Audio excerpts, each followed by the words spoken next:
তো দীর্ঘদিনের ষড়যন্ত্র চলছে রাজ্যে। শাসক গোষ্ঠী দ্বারা কোথাও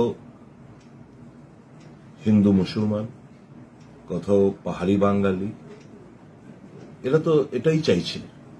এটারই বহিঃপ্রকাশ গতকালকে চাঁদার জুলুমকে কেন্দ্র করে সংখ্যালঘুদের কিছু দোকানপাট ভাঙচুর করা হয়, চাঁদা দেওয়ার জন্য, মোটা অঙ্কের চাঁদা দেওয়ার জন্য চাপ সৃষ্টি করা হয়। এর থেকে তো ঘটনার সূত্রপাত।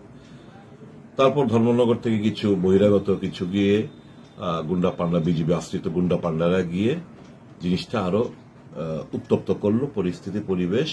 এরপর থেকে তো একটা রক্তক্ষয়ী সংঘর্ষ আমরা দেখলাম, যেখানে পুলিশের গুলিতে মারা যায়। এখন তো লাশ দিতে অস্বীকার করছে।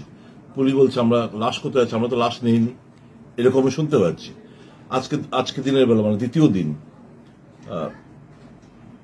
পুলিশের সামনে দোকানপাট তালা ভেঙে দোকানপাট লুট করে নিচ্ছে। তো এতে তো পরিষ্কার একটা জিনিস, এবং বিভিন্ন সামাজিক মাধ্যমে মন্ত্রী থেকে শুরু করে বিজেপির কার্যকর্তাদের যা পোস্ট আমাদের চোখে এসে পৌঁছেছে, এরা তো চাইছে রাজ্যের মধ্যে একটা দাঙ্গা বাঁধুক। বন্ধ ছড়ার চেষ্টা করেছিল, ফেল হয়েছে। এই কৈতুরবাড়ি, দুর্গানগর, মান্দাই, এখানে চেষ্টা করেছিল, এখানেও ফেল হয়েছে। এখন আরো ব্যাপক মাত্রায় আপনার কদমতলাতে, আমার বিশ্বাস শুভবুদ্ধি সম্পন্ন মানুষ ওখানেও ফেল করবে, তাদের ষড়যন্ত্রকে রুখে দাঁড়াবে শান্তি পরায়ণ মানুষ। ঘটনার নিন্দা কি জানো, একটা অমঙ্গলের ছায়া রাজ্য জুড়ে, একটা অলক্ষী, একটা ছাপ আমাদের রাজ্য জুড়ে। তো এর থেকে বেরিয়ে আসতে গেলে শুভবুদ্ধি সম্পন্ন মানুষ সবাইকে একজোটে রাস্তায় নামতে হবে, তার প্রতিবাদ জানাতে হবে।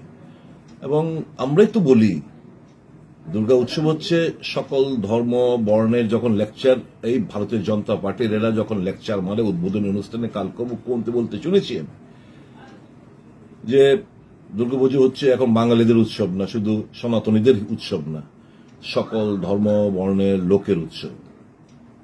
হ্যাঁ, এটাই তো, তাই তো বিভিন্ন জায়গায় হিন্দু মুসলমানরা দুর্গা আরাধনা করে। তো এখন এটাকে কেন্দ্র করে, চাঁদাকে কেন্দ্র করে এরকম পরিস্থিতি, একটা মিনি দাঙ্গা, একটা ঘটনাগুলো ঘটবে। এটা তো ত্রিপুরাটা কোন জায়গায়, শান্ত ত্রিপুরা কোন দিকে আমরা নিয়ে যাচ্ছি ত্রিপুরাকে? রেসপন্সিবল কে?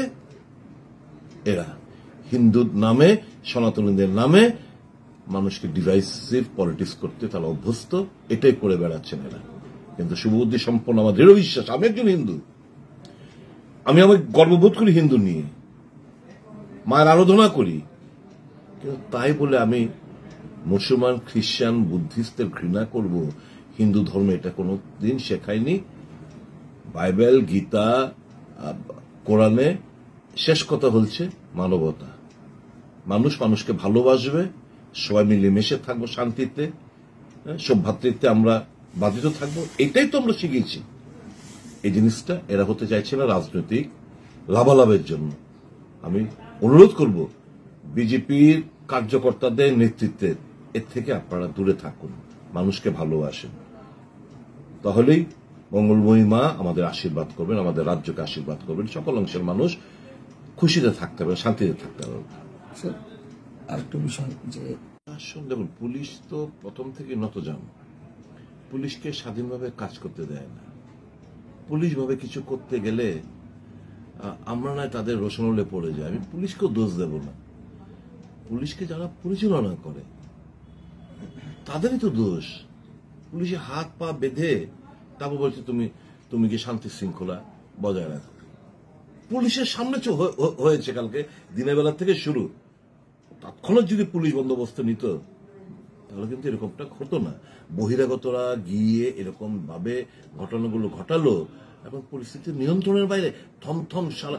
এখন এই যে দিনের বেলা পুলিশের সামনে, আজকে এই তো এখন কথা বাজে 12টা, ধরুন 12:30 বাজে, এই 10টা থেকে 11টার মধ্যে ওখানে পুলিশের সামনে দোকানপাট লুট করে নিয়ে যাচ্ছে, একটা সম্প্রদায়ের দোকানপাট। তো এটা কি সিগনিফাই করে? মানুষ পুলিশের উপর ভরসা, বিশ্বাসটা রাখবে কিভাবে? ব্যর্থতা কার? স্বরাষ্ট্রমন্ত্রী, ব্যর্থতা কার? মুখ্যমন্ত্রী।